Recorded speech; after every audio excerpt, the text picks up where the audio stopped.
Before Prophet Muhammad was even given a proper burial, a small group of people rushed to an area called Saqifa to start discussions on the next steps. Now think about the psychology here. I'm going to rush before the Prophet is buried because some people might not be around and because we need to focus on a formation. That way there's no split in power or in wealth. That was the direction that people were going. Instead of saying, let's bury Prophet Muhammad, we can come together and settle this with the greatest companions all around, rather than some missing, some confused.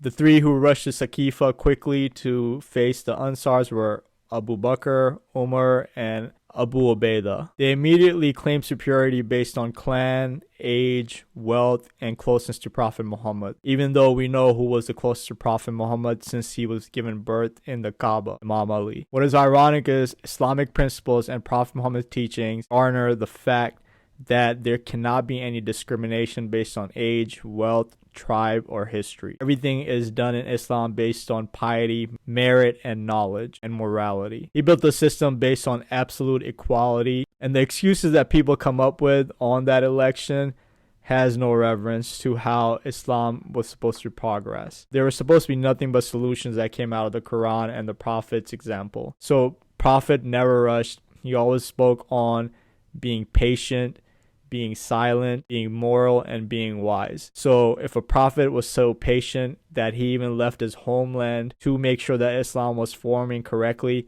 how could these people that were always around him rush without his family even present to do an election and to say that they were chosen in a way where they are the best?